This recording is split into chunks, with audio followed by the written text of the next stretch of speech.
I'm Noah Jabay. In this video we're going to be looking at Alien Isolation, a stealth game based on the 1979 Alien movie by Ridley Scott. The review contains minor spoilers. It doesn't really reveal any major plot information, but some of the footage was taken from a little later in the game, and a couple of minor characters get killed on screen. So if you feel like that'll ruin your experience, you might not want to watch it. But for most viewers, I think this review is mostly spoiler-free. Let's get into it.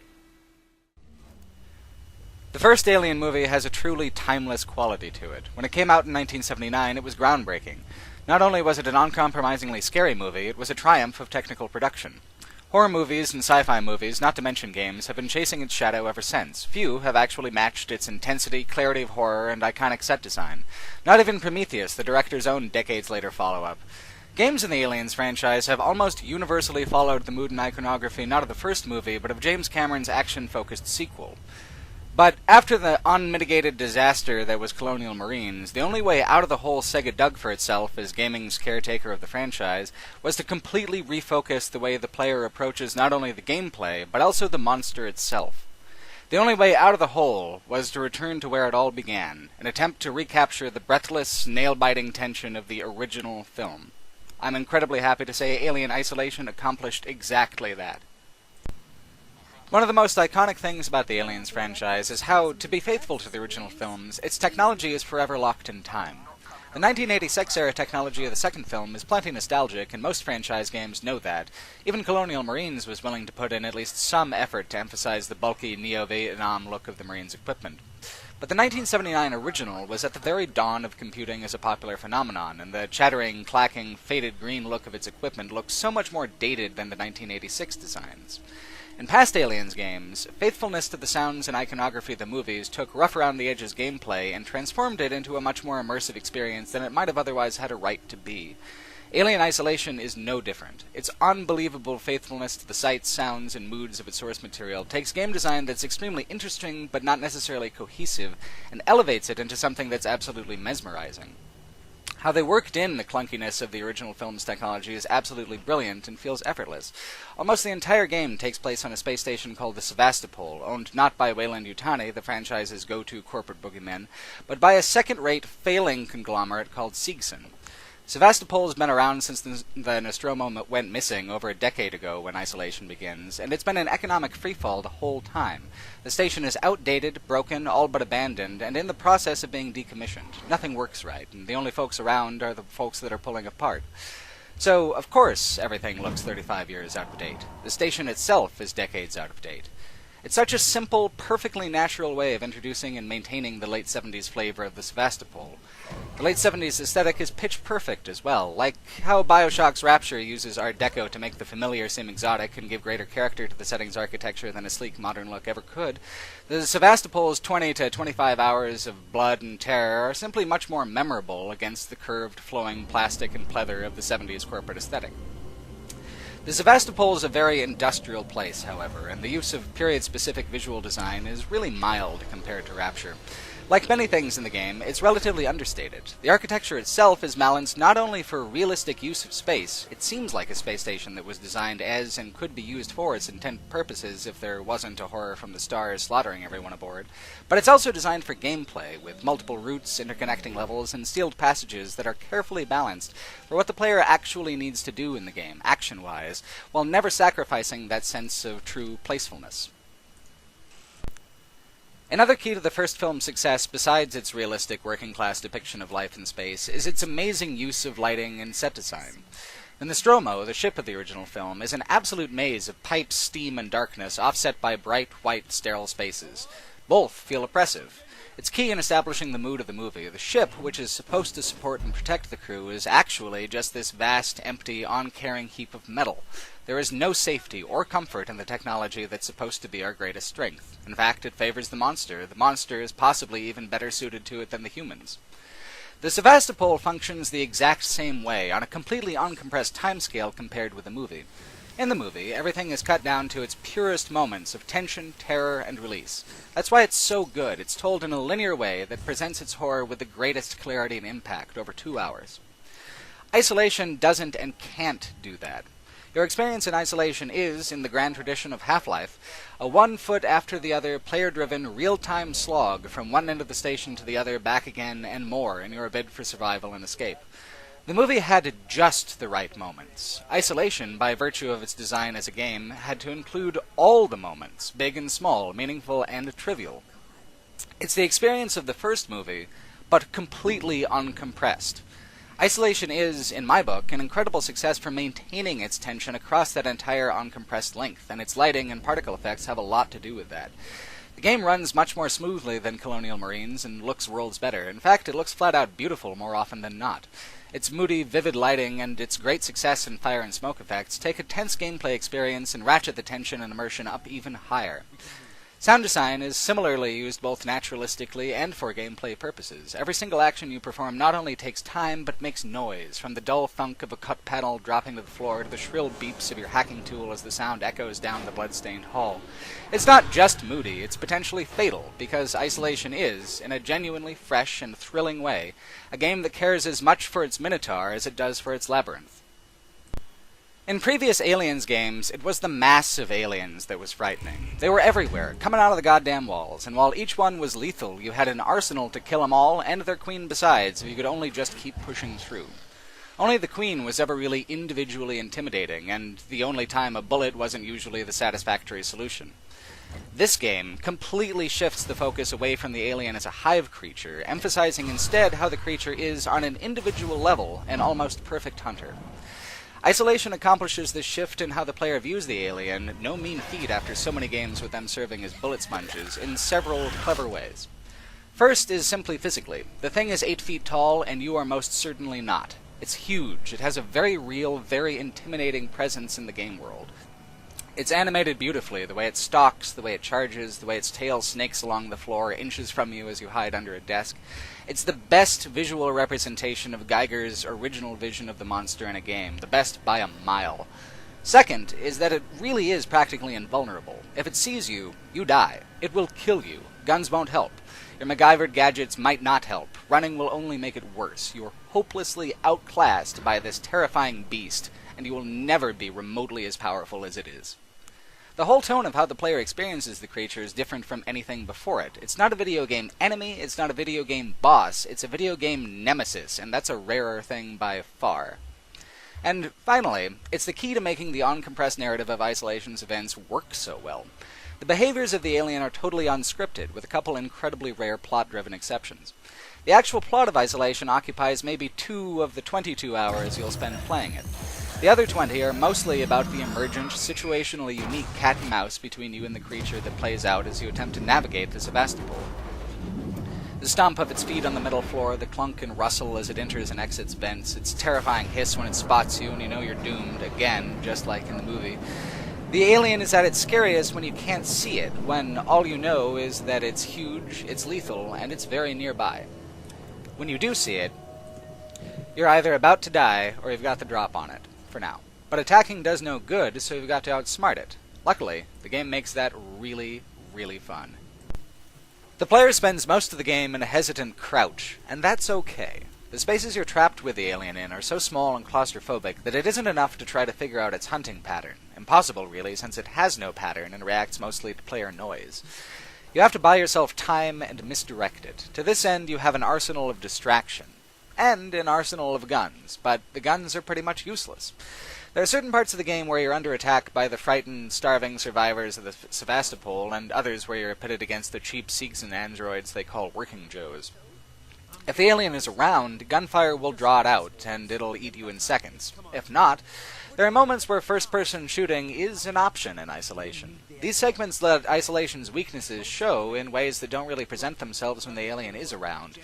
Avoiding multiple enemies with guns and set patrol routines, or creepy but slow androids with a polite enthusiasm for murder, takes even longer than avoiding the alien, and is half the fun, and the plot's tension goes a little slack around the same time as the lengthiest of these traditional stealth game encounters.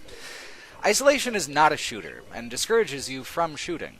For example, on hard, it takes 12 revolver bullets to the head to take down a working Joe, and you could play this game for 3 hours and not actually find 12 bullets. The guns are more useful on lower difficulties, and seem to be there mainly as a crutch for less experienced players or insober players to use as a get-out-of-fucking-up-free card during certain game chapters. Sometimes I was grateful for that. Later in the game, there was a room with a computer at one end that I really wanted to access, but I kept getting shotgunned to death over and over again while perusing it. Having seen how their bullets didn't draw the monster, the next time I was spotted, I didn't run, I didn't reload my game, I bathed them in fire from my flamethrower, and as they screamed and burned, I was surprised to discover that I really felt like shit about it. The immersion is so great, and the reluctance to use weapons becomes so deeply ingrained that if you do kill another human in self-defense, it actually feels like you've done something wrong. Again, that's hard to inspire in people who have been playing shooters for their whole adult lives. Of course, that's when your merciless nemesis isn't around. When he is around, it's your cobbled-together tools that work the best. And when you've got a mix of foes, well, that's when the game is at its most satisfying in totality. To distract, you've got noisemakers, smoke bombs, flares, electromagnetic mines for androids, flashbang grenades for humans, and more.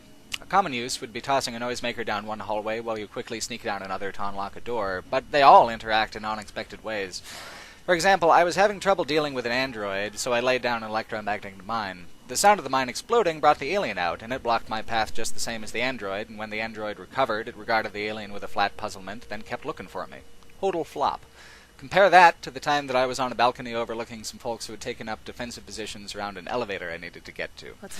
I heard a rustling in the vents, so I took a noisemaker and threw it over the side into their emplacement. They startle at it, ask where the fuck it came from, and then with a resonant clatter, the alien drops from the vent and slaughters them all in a cacophony of gunfire and screams.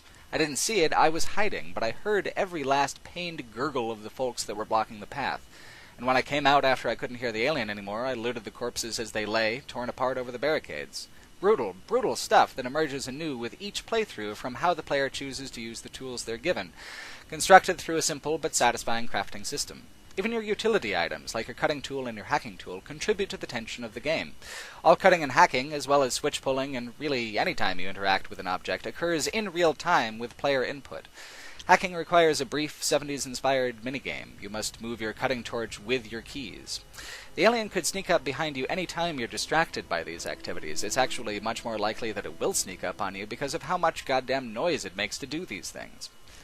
There's tools you can use to get the alien off your back a little, though. Molotov cocktails and your flamethrower can drive the alien into the vents for a short time, though on higher difficulties it's not a sure thing the alien will care about your fire. You might just make it mad. You can also make pipe bombs, though rarely. If you can get the alien to detonate one, or if you hit it with a tossed pipe bomb, it'll get scared enough to back off for a good while. You can't kill it, but at least you can buy yourself a little time. You never know when the alien's going to come back after you scared it away, though, and you can count on it holding a grudge. The most used tool the player has, the motion tracker, is similarly inconsistent in actually protecting the player. Sure, you might get a general idea of where the creature is, but if it's very nearby, it's going to hear you using the tracker. I've rarely played a game where its tools and weapons contributed so heavily to the atmosphere and emotional tension of the game, but Isolation is very much one of those games. It takes the iconography, mood, and monster from the original film, and mixes them all into a wholly fresh-feeling game in an act of incredibly careful, loving translation.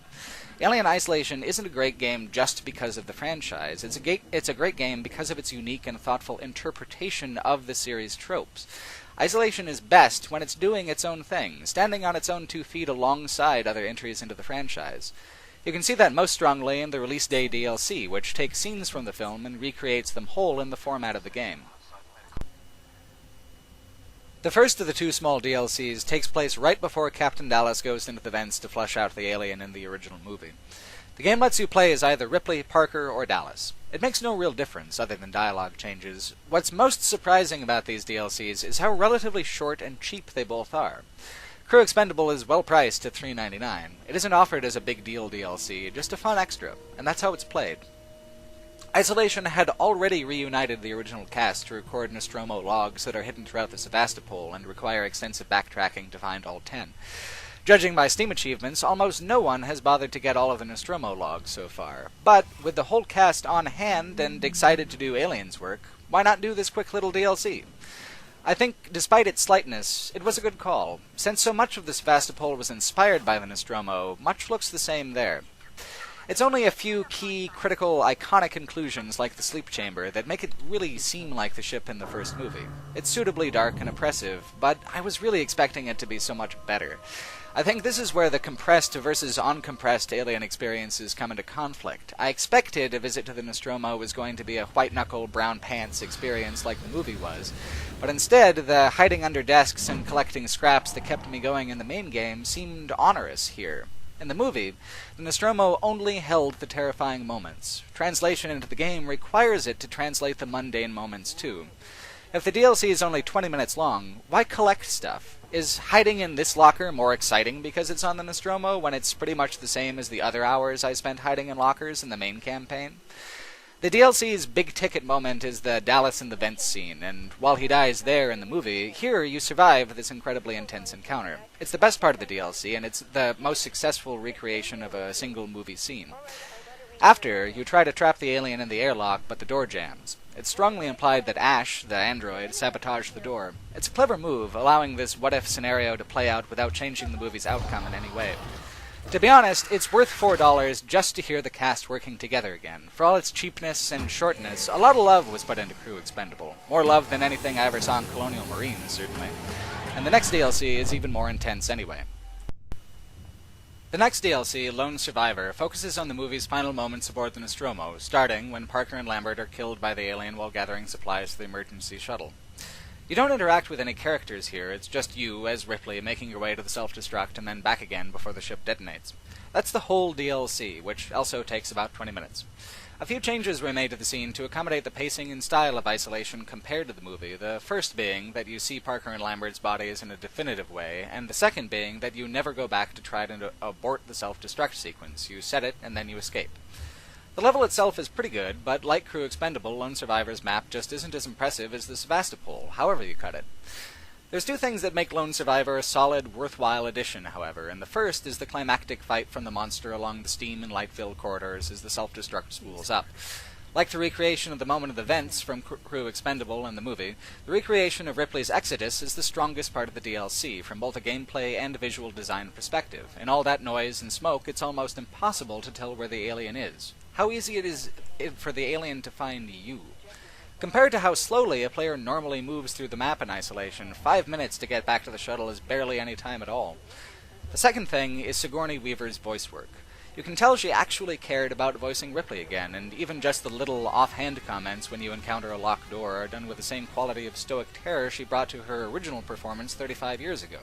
Her voice work in the main game also gives Isolation a strong emotional dimension at a very unexpected moment, and it's a particularly amazing example of how modern production techniques, especially for games, can make a piece of entertainment from 3.5 decades ago seem fresh and new again.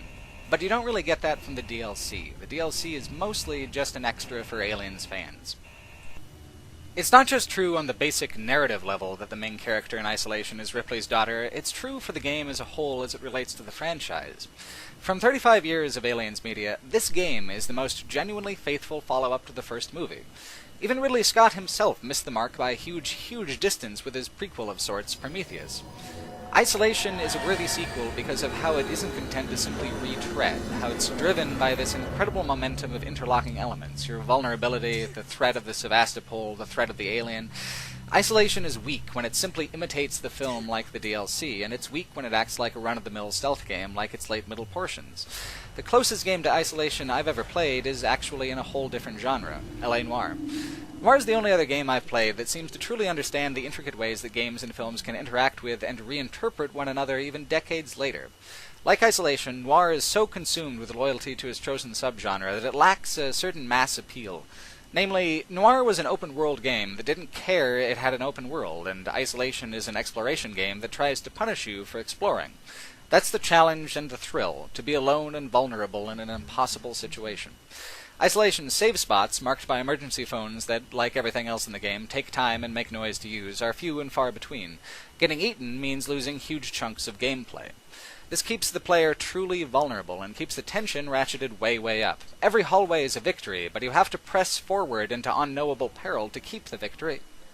For some players, this might seem frustrating, but I found that it regulated the rhythm and momentum of the game incredibly well. Some people have complained that it's monotonous. 20 hours of cat and mouse? Isn't that too much? I feel like it was barely enough. A couple of times now I've mentioned the Greek myth about the Minotaur and the Labyrinth. Well, that's how long the core story of Isolation has been told. Not just since 1979, that's just the inspiration for the game's artistic design. Since ancient Greece and before, people have told stories of men and women who are heroic not for being the hunter, but by being the hunted. Theseus, when he slew the Minotaur, did it while the Minotaur was sleeping. Like Isolation's Amanda Ripley, he could never face it head-on. It's only through ingenuity and cunning that he triumphed. Isolation is amazing to me not only as a game, and it is a very good game, but as the first time in entertainment history that so much cutting-edge technology has gone into the experience of making a human feel like a prey animal. And principally, to enjoy Isolation, that's the experience you want. To be in fear, to be hunted, to be pitted against a superior foe with no way out but through. That the game is so clever and careful in constructing this experience is its path to success. Alien Isolation is slow, moody, challenging, and unfriendly to carelessness. It's a niche game. But it's a niche game that shares the same quality of timelessness as its source material, and that's something that few games can ever satisfactorily claim. To be faithful to the original films, its technology is forever locked in time. The 1986-era technology of the second film is plenty nostalgic, and most franchise games know that. Even Colonial Marines was willing to put in at least some effort to emphasize the bulky Neo-Vietnam look of the Marines' equipment. But the 1979 original was at the very dawn of computing as a popular phenomenon, and the chattering, clacking, faded green look of its equipment looked so much more dated than the 1986 designs. In past Aliens 9, it was groundbreaking. Not only was it an uncompromisingly scary movie, it was a triumph of technical production. Horror movies and sci-fi movies, not to mention games, have been chasing its shadow ever since. Few have actually matched its intensity, clarity of horror, and iconic set design. Not even Prometheus, the director's own decades-later follow-up. Games in the Aliens franchise have almost universally followed the mood and iconography not of the first movie, but of James Cameron's action-focused sequel. But after the unmitigated disaster that was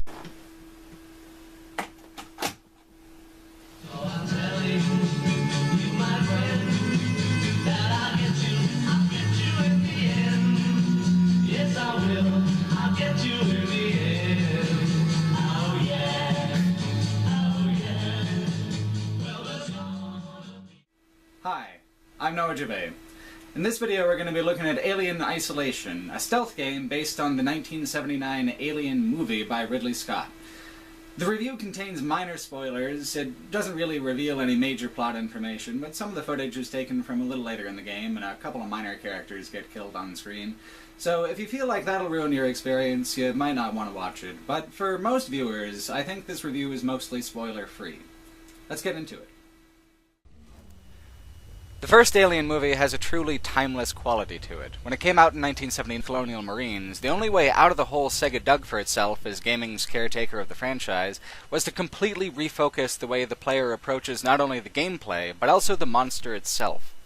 The only way out of the hole was to return to where it all began, an attempt to recapture the breathless, nail-biting tension of the original film. I'm incredibly happy to say Alien Isolation accomplished exactly that. One of the most iconic things about the Aliens franchise is how, to